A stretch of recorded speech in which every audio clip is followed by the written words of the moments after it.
నేను బయటికి వెళ్తే మామూలుగా ఉండదన్న కేసీఆర్ ఇదేనా? హత్యా రాజకీయాల్ని ప్రేరేపించడమే నీ లక్ష్యమా? కాళేశ్వరం అవకతవకల మీద మీతో పాటు హరీష్ రావు ఇతర అధికారుల మీద ఏసీబీ కేసుల్ని తర్వాత కేసులను పురమాయించినందుకే తనను హత్య చేయించిండ్రా? ఉద్యమకాలంలోనేమో ఆత్మహత్యలను ప్రేరేపించి లబ్ధి పొందిండ్రు.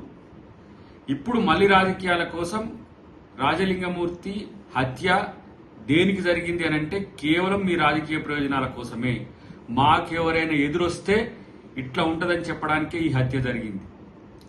కేసీఆర్ని, హరీష్ రావుని, ఇతర అవినీతి అధికారులను ఈరోజు తను ఎదిరించినందుకే ఆ మాజీ కౌన్సిలర్ సరళ భర్త ఈరోజు హత్యకు గురైంది.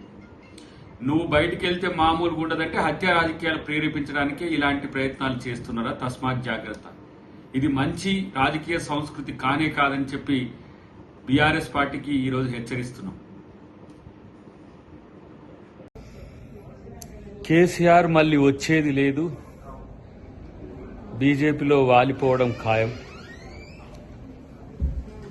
ఈరోజు పార్టీ శ్రేణుల్లో ఆనందం నింపడానికి ఏదో ఒక ప్రయత్నం చేసినట్టుగా మనకు కనబడుతున్నప్పటికీ కూడా బీజేపీతో రాజకీయ రహస్య ఒప్పందమే మిమ్మల్ని ముంచింది, భవిష్యత్తులో కూడా ముంచబోతున్నది.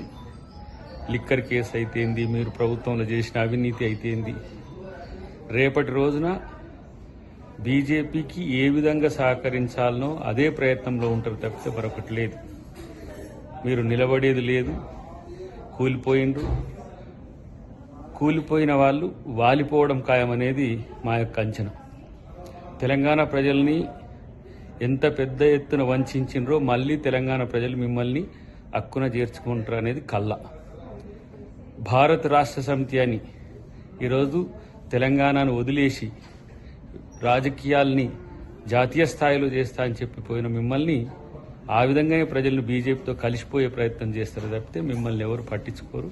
ఎన్ని ప్రయత్నాలు చేసినా బీఆర్ఎస్ చరిత్ర కాబోతున్నదనే విషయాన్ని గుర్తుపెట్టుకోండి. ఇది కాంగ్రెస్ పార్టీ మీద కోపంతో మీరు చేస్తున్న కామెంట్సో, రేవంత్ రెడ్డి గారి మీద అక్కస్తో చేస్తున్న కామెంట్సో మాకంతా తెలుసు. కాంగ్రెస్ రేపు 2019